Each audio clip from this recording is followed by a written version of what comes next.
Hello friends, तो कैसे हैं आप सब लोग। आज की इस वीडियो में हम बात करने वाले हैं सीटेट दिसंबर 2024 के लिए हिंदी का पैडागॉजी सेक्शन से। हम आज के इस वीडियो में 30 एमसीक्यू क्वेश्चन सॉल्व करने वाले हैं, जो कि आपके एग्ज़ाम के लिए बहुत ही ज़्यादा ही इम्पॉर्टेंट होने वाला है, जो कि पेपर 1 और पेपर 2 दोनों के लिए बहुत ही ज़्यादा इंपॉर्टेंट है। तो इस वीडियो में लास्ट तक ज़रूर बने रहिए। ऐसे ही पेपर जो है वो आपके 14 दिसंबर को जो एग्ज़ाम होने वाला है, उसमें ऐसे ही क्वेश्चन जो है वो आने वाला है। तो इस वीडियो में लास्ट तक ज़रूर बने रहिए।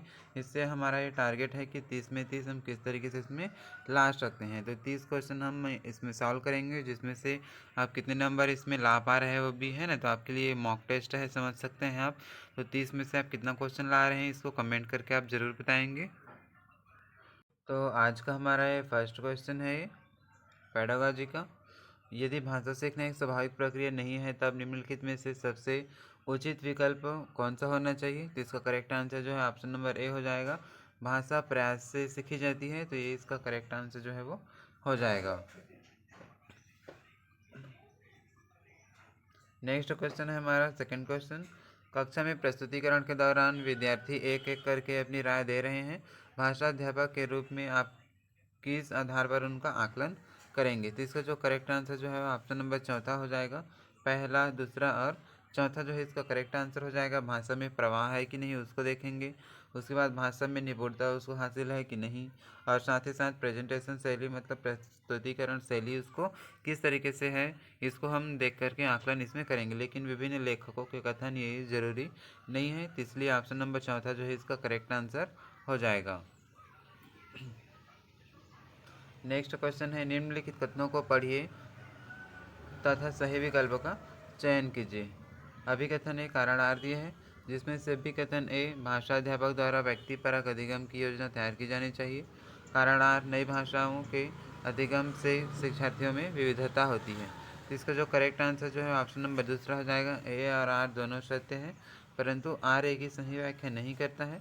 तो इस तरीके से ऑप्शन नंबर दूसरा जो है इसका राइट हो जाएगा। नेक्स्ट है, प्रधान अध्यापिका ने भाषा अध्यापक को नए सत्र के लिए पाठ्य पुस्तकों एवं अन्य संसाधनों का चयन करने के लिए कहा। इनका चयन करते समय निम्नलिखित में से एक प्रासंगिक कौन सा नहीं है। तो इसका जो करेक्ट आंसर है वो ऑप्शन नंबर चौथा हो जाएगा। सामग्री का अवधारणात्मक जटिलता और गहनता। तो इसका जो करेक्ट आंसर ऑप्शन नंबर चौथा है जो है वो राइट आंसर हो जाएगा इसका। छठी कक्षा के कुछ विद्यार्थी सीखने की अक्षमता से पीड़ित हैं। उस कक्षा के शिक्षक होने के नाते आप कक्षा को कैसे समावेशी बनाएंगे। तो इसका जो करेक्ट आंसर जो है वो ऑप्शन नंबर चौथा जो है इसका राइट आंसर हो जाएगा। बी, सी और डी। बी, सी और डी यानी कि इसको देख लेते हैं ये। तो विषय वस्तु को सामग्री की सहायता से प्रस्तुत करके उन्हें कक्षा के अन्य विद्यार्थियों के साथ मिलाकर और उन्हें कक्षा की जिम्मेदारियों में शामिल करके समावेशी कक्षा हम बना सकते हैं। इस तरीके से ऑप्शन नंबर चौथा जो है इसका करेक्ट आंसर ये हो जाएगा। उनका एक विशेष समूह बनाकर, तो ये गलत है ना। तो इस तरीके से हमको नहीं करना है। तो ऑप्शन नंबर चौथा जो है इसका राइट आंसर हो जाएगा। नेक्स्ट है, एक अध्यापक शिक्षार्थियों का नाम लिए बगैर उनके वाचन कौशल और उच्चारण में कुछ गलतियों के उदाहरण देकर उनकी गलतियों के बारे में समझ बनाती है। ऐसा वह सप्ताह में एक बार करता है। तो वह अपने शिक्षार्थियों के वाचन कौशल और उच्चारण को सुधारने के लिए क्या कर रही है। इसका जो करेक्ट आंसर हो जाएगा, इस तरीके से कार्य करना जो है फीडबैक देना हो जाता है ना, इस तरीके से। इसका ऑप्शन नंबर तीसरा जो है इसका करेक्ट आंसर हो जाएगा। प्रतिपुष्टि या फिर फीडबैक इसका राइट आंसर हो जाएगा। नेक्स्ट है, लेखन की प्रक्रिया उपगम में क्या क्रम सम्मिलित है। इसका जो करेक्ट आंसर जो है ऑप्शन नंबर दूसरा हो जाएगा। लेखन की प्रक्रिया उपगम में ऑप्शन नंबर दूसरा जो है इसका करेक्ट आंसर हो जाएगा। तो इसका क्रम देखते हैं। सबसे पहले मानस मंथन करेंगे, उसके बाद प्रारूपण तैयार करेंगे, इसके बाद दोहराएंगे उसको, और लास्ट में उसका संपादन करेंगे। तो इस तरीके से ऑप्शन नंबर दूसरा जो है इसका करेक्ट आंसर हो जाएगा। नेक्स्ट है, एक भाषा से दूसरी भाषा में जाना ट्रांसलैंग्वेज के बारे में क्या सही नहीं है। इसका जो करेक्ट आंसर है ऑप्शन नंबर चौथा हो जाएगा। यह विद्यार्थियों को एक भाषा के प्रयोग तक सीमित करता है। तो ये गलत हो जाएगा इसके बारे में। तो हमको यहाँ बस क्या नेगेटिव फाइंड करना था। तो नेगेटिव क्वेश्चन का हमेशा नेगेटिव आंसर होता है। तो इस तरीके से ऑप्शन नंबर चौथा जो है इसका करेक्ट आंसर ये हो जाएगा। बाकी सभी ये पॉजिटिव है, इसलिए ये गलत हो जाएगा।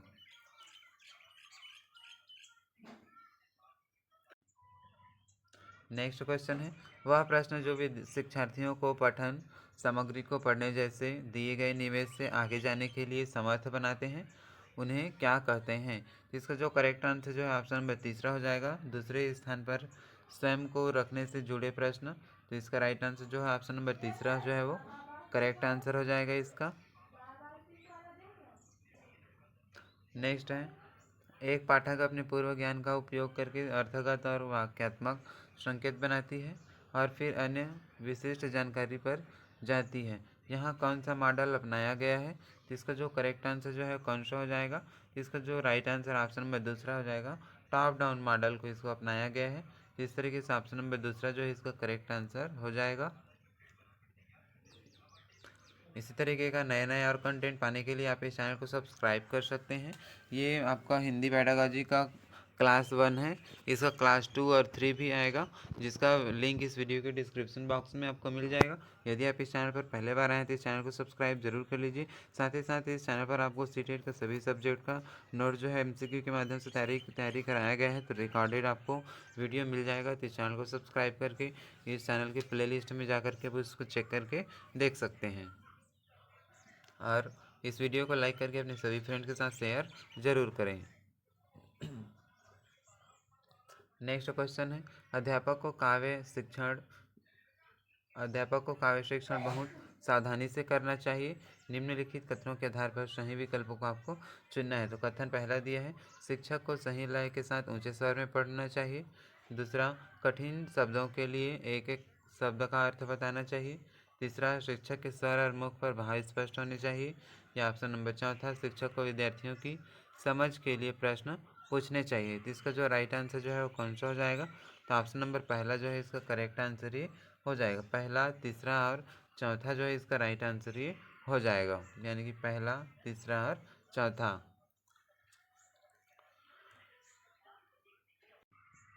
नेक्स्ट क्वेश्चन है, निम्नलिखित में से कौन सी राष्ट्रीय शिक्षा नीति यानी कि NEP 2020 की अनुशंसा नहीं करती है। नेगेटिव फाइंड करना है आपको यहाँ, है ना, कौन सी इनमें से अनुशंसा नहीं करती है। इसका जो करेक्ट आंसर है ऑप्शन नंबर पहला हो जाएगा, पहली कक्षा के माध्यम के रूप में अंग्रेजी भाषा का प्रयोग, है ना। तो इस तरीके से ऑप्शन नंबर पहला जो है इसका राइट आंसर है, क्योंकि पहली कक्षा से माध्यम के रूप में अंग्रेजी भाषा नहीं पढ़ाया जाता है, क्योंकि उसको बच्चों के मदर लैंग्वेज में उसको शिक्षा दिया जाता है ना। ऐसा 2020 NEP 2020 में कहा गया है, लेकिन इसके बारे में नेगेटिव है, इसलिए ऑप्शन नंबर पहला जो है इसका करेक्ट आंसर ये हो जाएगा। नेक्स्ट देखते हैं, बच्चों की मौखिक भाषा का सतत आकलन करने का सबसे बेहतर तरीका इनमें से कौन सा है। तो इसका जो करेक्ट आंसर जो है ऑप्शन नंबर तीसरा हो जाएगा, विभिन्न संदर्भों में बातचीत करना। तो ये इसका करेक्ट आंसर हो जाएगा, जो कि बच्चों की मौखिक भाषा का सतत आकलन करने का बेहतर तरीका है ना। तो इस तरीके से ऑप्शन नंबर तीसरा जो है इसका राइट आंसर ये हो जाएगा। नेक्स्ट क्वेश्चन देखते हैं, हमारी कक्षाओं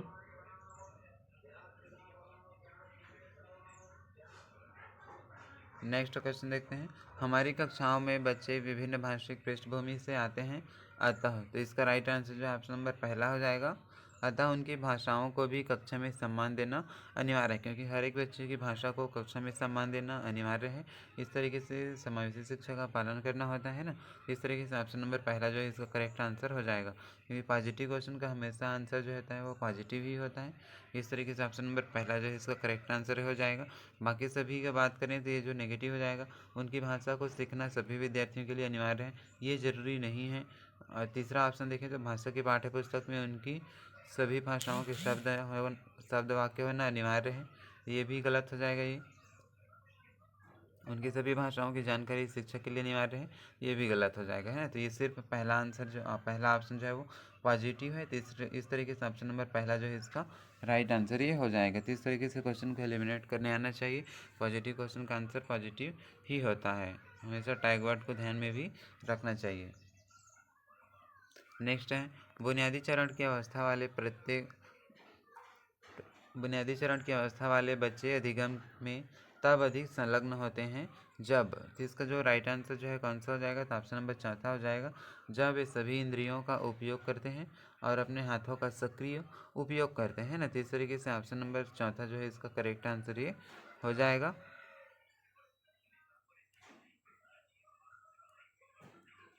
नेक्स्ट क्वेश्चन देखते हैं, निम्नलिखित वाक्य के संदर्भ में कौन सा कथन जो है वो सही नहीं है। बच्चों द्वारा शिशु गीत आलापना किसके तरीके हैं। तो इसका जो करेक्ट आंसर जो है ऑप्शन नंबर चौथा हो जाएगा। शब्द और वाक्य संरचना को कंठस्थ करने के ये तरीके हैं। इस तरीके से ऑप्शन नंबर चौथा जो है इसका करेक्ट आंसर ये हो जाएगा, शब्द और वाक्य संरचना को कंठस्थ करने के तरीके, है ना। तो ऑप्शन नंबर चौथा जो है ये करेक्ट हो जाएगा।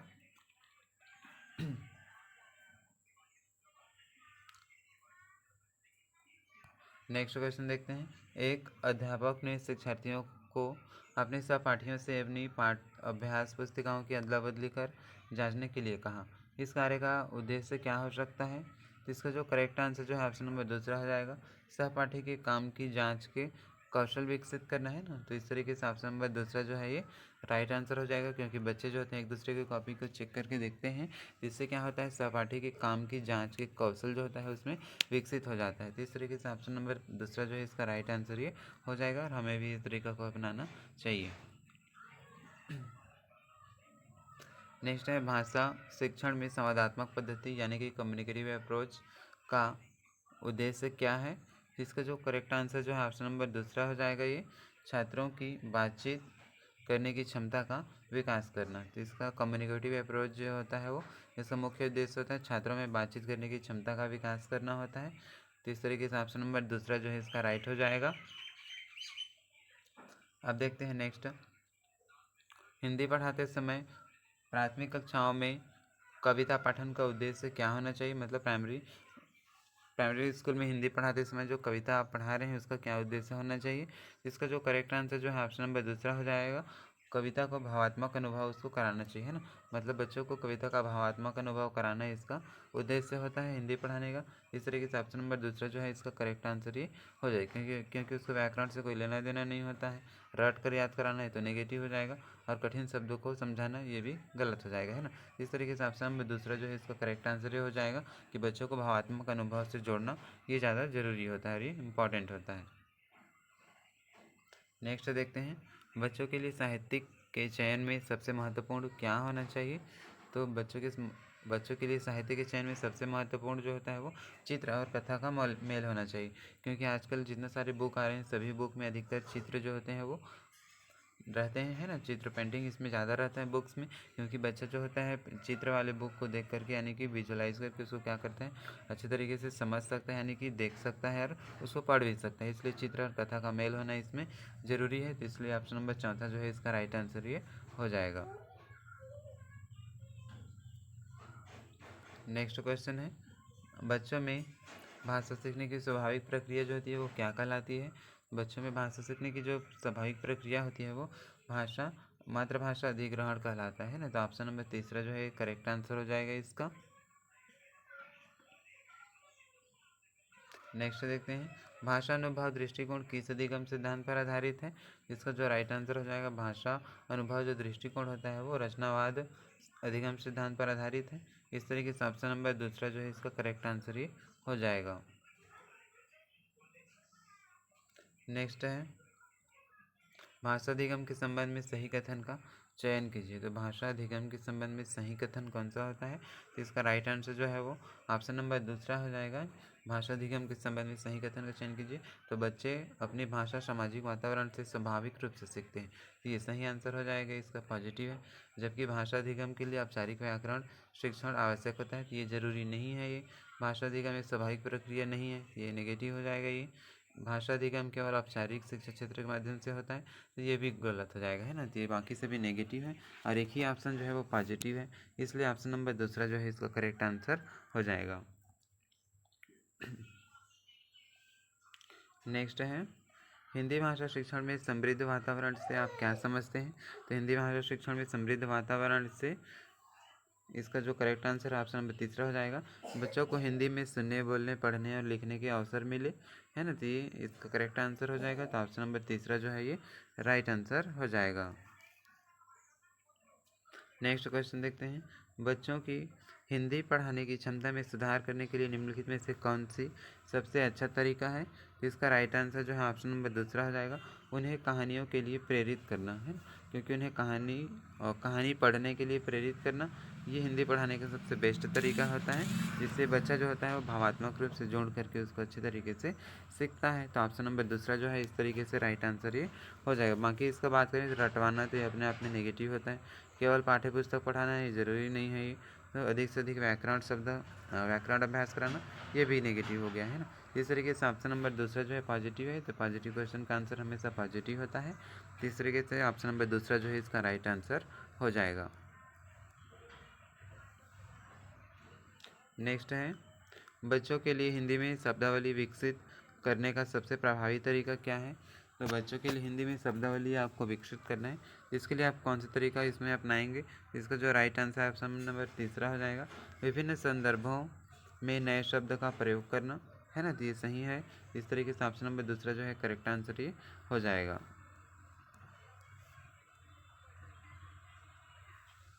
नेक्स्ट क्वेश्चन है, हिंदी शिक्षण में समेकित दृष्टिकोण यानी कि इंटीग्रेटेड अप्रोच का क्या अर्थ है? तो हिंदी शिक्षण में समेकित दृष्टिकोण का क्या अर्थ होता है, इसको आपको जानना है। तो इसका राइट आंसर जो ऑप्शन चौथा हो जाएगा ये, सभी चार भाषा कौशलों यानी कि सुनना, बोलना, पढ़ना, लिखना, listening, speaking, reading, writing, LSRW को एक साथ विकसित करना हिंदी शिक्षण में एक इंटीग्रेटेड अप्रोच का अर्थ होता है। इस तरीके से ऑप्शन नंबर तीसरा जो है इसका राइट आंसर ये हो जाएगा।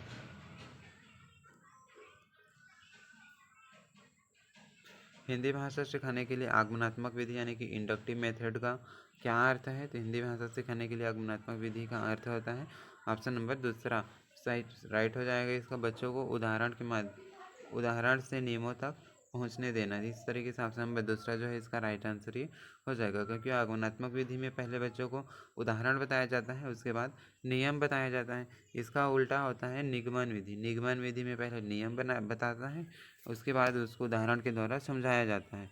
तो यहाँ हमारे इंडक्टिव मेथड का राइट आंसर ऑप्शन में दूसरा हो जाएगा कि बच्चों को उदाहरण से नियमों तक ले जाना, यानी कि पहले उदाहरण बताना उसके बाद नियम को बताना। आज का हमारा ये सेकेंड लास्ट क्वेश्चन है, क्योंकि आज की इस वीडियो में हम 30 पैडागॉजी MCQ क्वेश्चन सॉल्व करने वाले थे, जिसका आज का ये हमारा 29 नंबर क्वेश्चन है। तो चलिए हम जल्दी से इसको देख लेते हैं। ये एक प्राथमिक स्तर के हिंदी शिक्षक के रूप में आप बच्चों को नई शब्दावली सिखाने के लिए कौन सी गतिविधि का प्रयोग करेंगे? तो एक प्राथमिक स्तर के हिंदी शिक्षक के रूप में बच्चों को नया आपको शब्दावली सिखाना है, नए नए वर्ड सिखाना है, शब्द सिखाना है। तो इसके लिए आप इनमें से कौन सा विधि को आप अपनाएंगे? तो इसका जो राइट आंसर ऑप्शन नंबर दूसरा हो जाएगा, उनको आप नए शब्द सिखाने के लिए बेस्ट तरीका इनमें से हो जाएगा कि बच्चों को कहानी सुनाना और उसमें प्रयुक्त शब्दों पर चर्चा करना। तो आप कुछ भी इसमें कहानी सुनाएंगे और इसमें जो भी वर्ड आएंगे शब्द उस पर आप चर्चा करेंगे। तो इससे क्या होता है, बच्चे जो होता है अच्छे तरीके से सीखेंगे, नए नए शब्द सीखेंगे। तो इस तरीके से ऑप्शन नंबर दूसरा जो है इसका राइट आंसर ये हो जाएगा। अब देख लेते हैं आज का हमारा ये लास्ट क्वेश्चन, प्राथमिक स्तर पर हिंदी भाषा शिक्षण के लिए कौन सी विधि सबसे अधिक प्रभावी होती है? प्राथमिक स्तर पर प्राइमरी स्कूल में आप हिंदी भाषा को किस तरीके से सिखा सकते हैं, कौन सी भाषा शिक्षण के माध्यम से आप सिखा सकते हैं जो कि इफेक्टिव होता है? इसको आपको फाइंड करना है। अनुवाद विधि, व्याकरण आधारित विधि, संवेदनात्मक विधि, या फिर केवल लिखने पर ध्यान देना।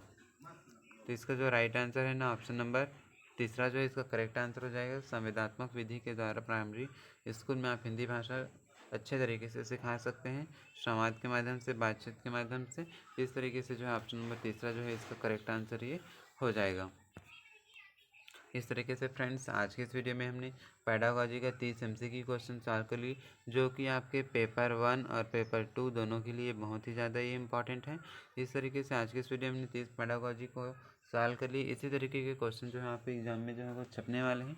इस क्वेश्चन को अच्छी तरीके से आप इसमें पढ़ लेंगे, याद रख लेंगे, समझ लेंगे, क्योंकि इनमें से बहुत सारे क्वेश्चन जो होते हैं आपके एग्जाम में आने वाले हैं, same to same as it is इसमें क्वेश्चन जो है वो छपने वाले हैं। इस क्वेश्चन को अच्छे से आपको प्रैक्टिस कर लेना है, और साथ ही साथ इस चैनल पर आप पहले बार आए तो इस चैनल को सब्सक्राइब जरूर कर दीजिए। आप लाइक तो आप पहले से कर ही चुके होंगे, तो इस चैनल को सब्सक्राइब करके अपने सभी फ्रेंड्स के साथ शेयर ज़रूर कर दीजिए। और इस चैनल के प्लेलिस्ट में जाकर के आप अपने सीटेट की कंप्लीट तैयारी आप अच्छी तरीके से कर सकते हैं, जिसमें से बहुत सभी सब्जेक्ट का पेपर 1 और पेपर 2 सभी सब्जेक्ट का, साइंस का भी है, सोशल साइंस सभी का है, तो आप उसको अच्छे तरीके से पढ़ सकते हैं। तो मिलेंगे इसी तरीके से अगले वीडियो में किसी अन्य टॉपिक के साथ। Bye bye, take care.